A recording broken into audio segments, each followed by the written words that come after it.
Dans les profondeurs d'un vieux manoir, un héritage maudit transforme l'amour fraternel en une lutte mortelle, dévoilant peu à peu les sombres secrets qui détruiront une famille. La mort de Jean Dupont, patriarche de la famille, fit l'effet d'une bombe. Propriétaire d'une vaste fortune, il laissait derrière lui un héritage convoité, mais aussi un secret bien gardé. Ses 3 enfants, Thomas, Clara et Paul, se réunirent pour la lecture du testament dans l'imposant manoir familial.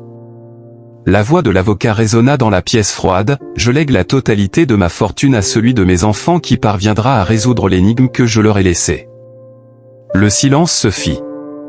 Puis, la tempête éclata. Thomas, l'aîné, se voyait déjà comme l'héritier légitime. Il commença à fouiller chaque recoin du manoir, obsédé par l'idée de découvrir la clé du mystère. Clara, elle, usa de ses talents en psychologie pour manipuler ses frères, les menant sur des pistes fausses, espérant ainsi s'assurer la victoire. Quant à Paul, le plus jeune, il plongea dans les archives familiales, cherchant désespérément un indice qui ferait pencher la balance en sa faveur. Mais plus les jours passaient, plus la tension montait. La fraternité se brisa sous le poids de la cupidité.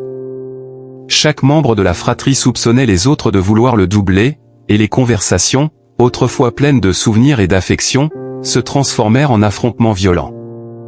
Un soir, alors que Thomas explorait le grenier, il découvrit une lettre cachée dans un vieux coffre. Il dévala les escaliers pour confronter ses frères, persuadé d'avoir trouvé la solution. Mais Clara et Paul, épuisés par les nuits sans sommeil et les disputes incessantes, virent dans ce geste un ultime coup de traîtrise. La colère prit le dessus. Une lutte s'engagea, sauvage et irrationnelle. Dans la confusion, un coup partit. La vie de Thomas s'éteignit sous le regard choqué de Clara et Paul.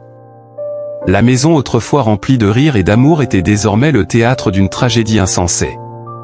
Clara, dévastée par la culpabilité, quitta le manoir et disparut, laissant Paul seul, hanté par le fantôme de sa famille et la malédiction de cet héritage maudit. Au final, aucun des enfants Dupont ne jouit de la fortune de leur père. L'héritage, censé les unir dans un dernier défi, les avait détruits, emportant avec lui ce qu'il restait d'humanité dans cette famille. Cette histoire témoigne de la manière dont l'avidité et l'orgueil peuvent détruire même les liens les plus sacrés. Le manoir Dupont, aujourd'hui abandonné, reste un symbole de cette tragédie, murmurant encore les secrets d'une famille déchirée par la soif de pouvoir.